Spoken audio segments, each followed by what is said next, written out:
got a big night ahead. Thank you all so much. Thank you so much.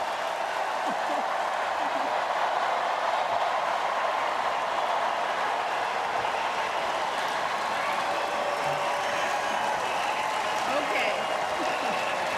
Hey. Hello, Chicago. Yeah. All right.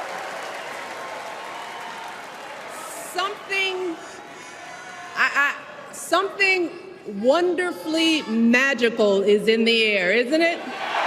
Yeah. You know, we're feeling it here in this arena, but it's spreading all across this country we love. A familiar feeling that's been buried too deep for far too long. You know what I'm talking about. It's the contagious power of hope. The anticipation, the energy, the exhilaration of once again being on the cusp of a brighter day. The chance to vanquish the demons of fear, division, and hate that have consumed us and continue pursuing the unfinished promise of this great nation, the dream that our parents and grandparents fought and died and sacrificed for. America, hope is making a comeback. Yeah.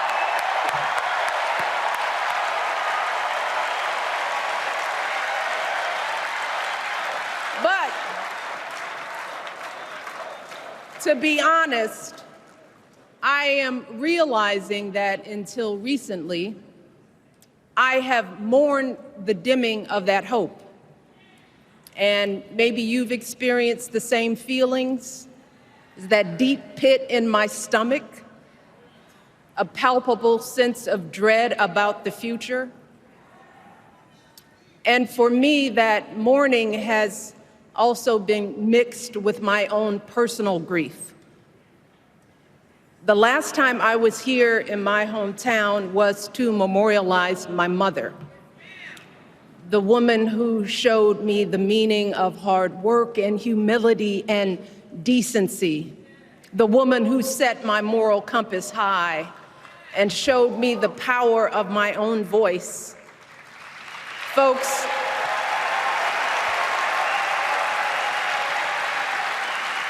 I still feel her loss so profoundly.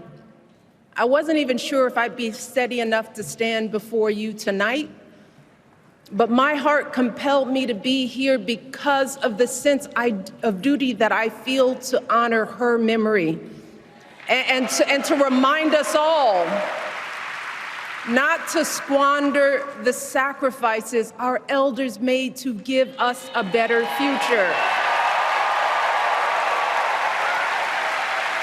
You see, my mom, in her steady, quiet way, lived out that striving sense of hope every single day of her life. She believed that all children, all people have value, that anyone can succeed if given the opportunity. She and my father didn't aspire to be wealthy. In fact, they were suspicious of folks who took more than they needed. They understood that it wasn't enough for their kids to thrive if everyone else around us was drowning. So my mother volunteered at the local school. She always looked out for the other kids on the block. She was glad to do the thankless, unglamorous work that for generations has strengthened the fabric of this nation. The belief that if you do unto others, if you love thy neighbor, if you work and scrape and sacrifice, it will pay off. If not for you, then maybe for your children or your grandchildren. You see, those values have been passed on through family farms and factory towns, through tree-lined streets and crowded tenements, through prayer groups and National Guard units and social studies classrooms. Those were the values my mother poured into me until her very last breath. Kamala Harris and I built our lives on those same foundational values. Even though our mothers grew up an ocean apart, they shared the same belief in the promise of this country. That's why her mother moved here from India at 19. It's why she taught Kamala about justice, about the obligation to lift others up, about our responsibility to give more than we take. She'd often tell her daughter, "Don't sit around and complain about things, do something." So, with that voice in her head, Kamala went out and she worked hard in school, graduating from an HBCU, earning her law degree at a state school. And then she went on to work for the people, fighting to hold lawbreakers accountable, strengthening the rule of law, fighting to get folks better wages, cheaper prescription drugs, a good education, decent health care, child care, elder care. From a middle-class household, Kamala worked her way up to become Vice President of the United States of America. My girl, Kamala Harris, is more than ready for this moment. She is one of the most qualified people ever to seek the office of the presidency. And she is one of the most dignified. A tribute to her mother, to my mother, and to your mother too. The embodiment of the stories we tell ourselves about this country. Her story is your story. It's my story. It's the story of the vast majority of Americans trying to build a better life.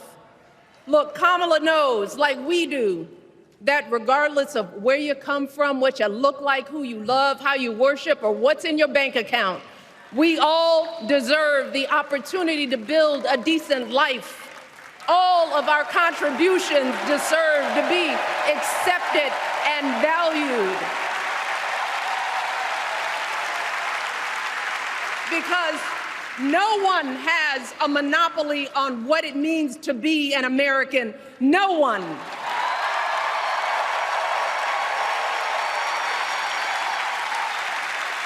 Kamala has shown her allegiance to this nation, not by spewing anger and bitterness, but by living a life of service and always pushing the doors of opportunity open to others. She understands that most of us will never be afforded the grace of failing forward. We will never benefit from the affirmative action of generational wealth.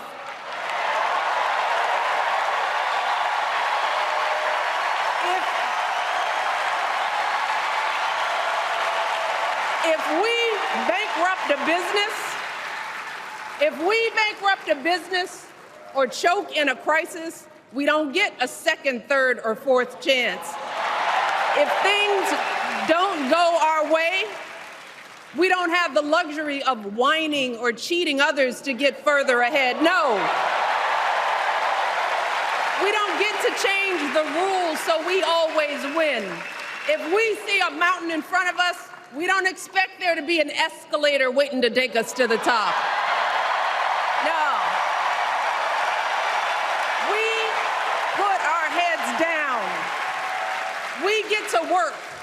In America, we do something. And throughout her entire life, that's what we've seen from Kamala Harris.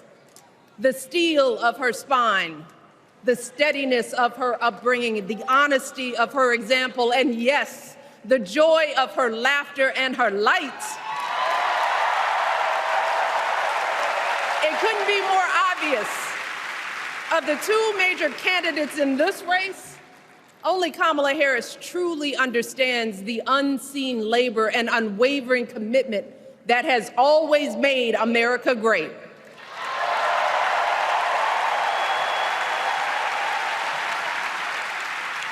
Now, unfortunately, we know what comes next.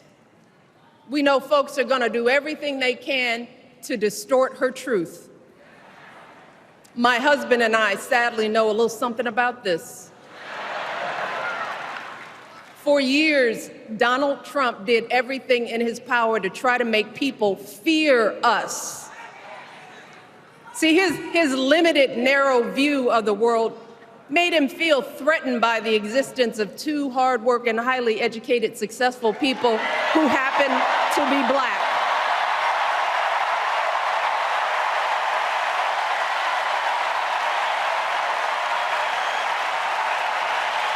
Wait.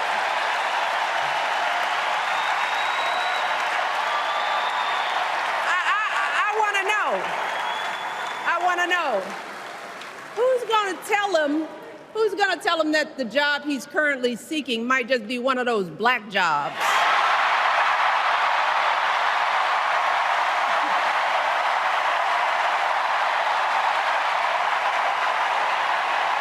Look,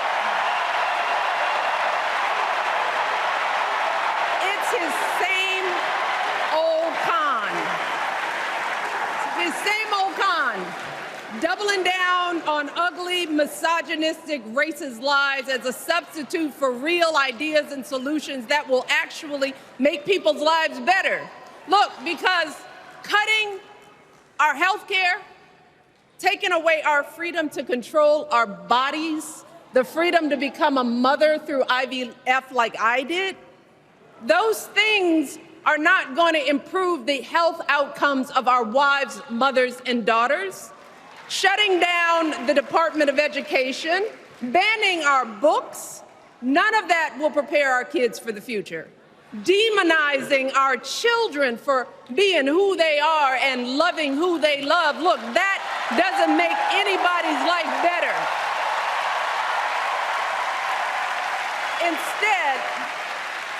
Instead, it only makes us small. And let me tell you this, going small is never the answer. Going small is the opposite of what we teach our kids. Going small is petty, it's unhealthy, and quite frankly, it's unpresidential.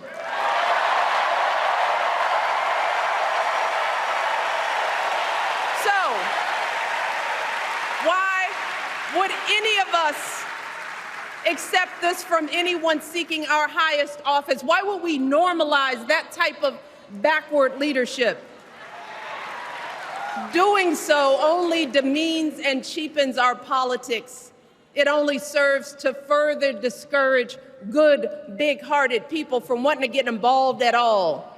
America, our parents taught us better than that, and we deserve so much better than that. That's why we must do everything in our power to elect two of those good, big-hearted people. There is no other choice than Kamala Harris and Tim Walz. No other choice.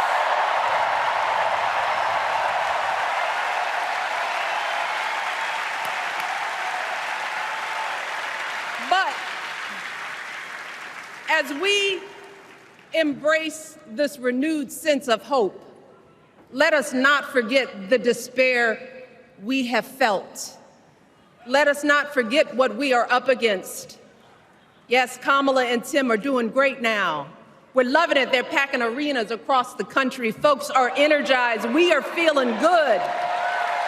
But remember, there are still so many people who are desperate for a different outcome, who are ready to question and criticize every move Kamala makes, who are eager to spread those lies, who don't want to vote for a woman, who will continue to prioritize building their wealth over ensuring that everyone has enough. So no matter how good we feel tonight or tomorrow or the next day, this is going to be an uphill battle.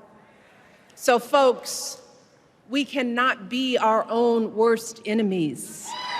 No. See, because the minute something goes wrong, the minute a lie takes hold, folks, we cannot start wringing our hands. We cannot get a Goldilocks complex about whether everything is just right. And we cannot indulge our anxieties about whether this country will elect someone like Kamala instead of doing everything we can to get someone like Kamala elected.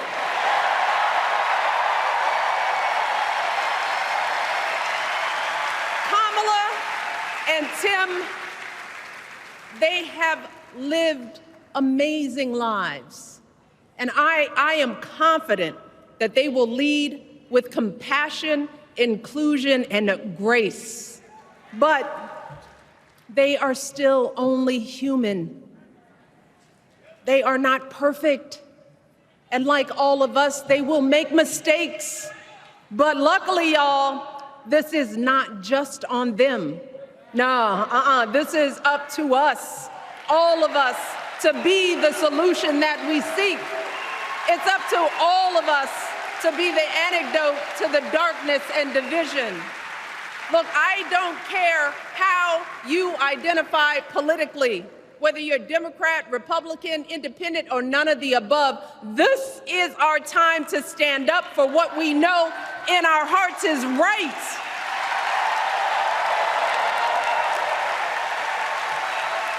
To stand up, not just for our basic freedoms, but for decency and humanity, for basic respect, dignity, and empathy, for the values at the very foundation of this democracy.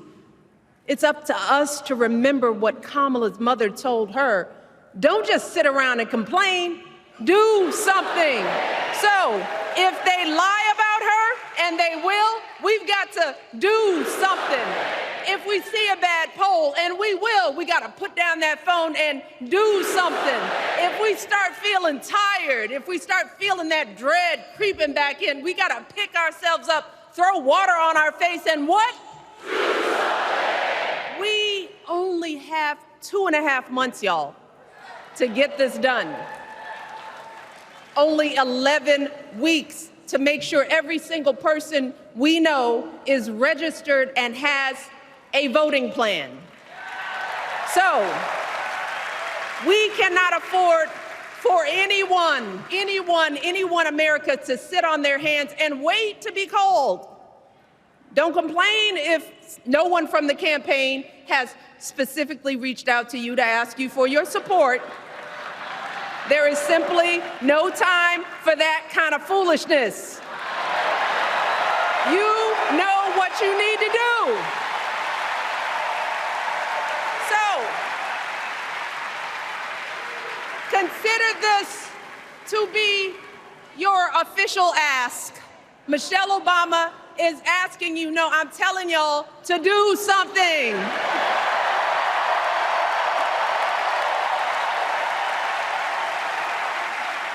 Because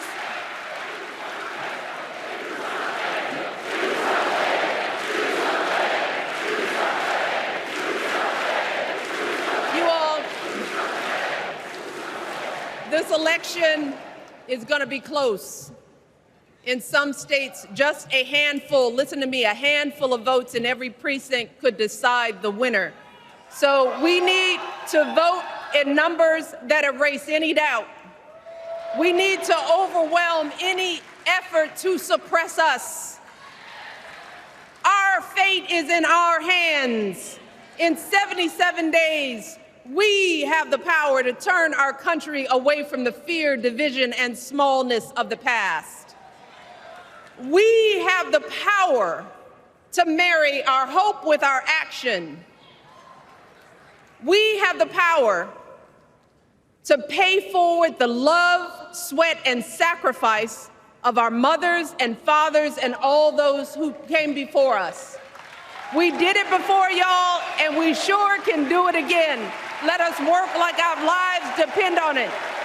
And let us keep moving our country forward and go higher, yes, always higher than we've ever gone before as we elect the next President and Vice President of the United States, Kamala Harris and Tim Walz.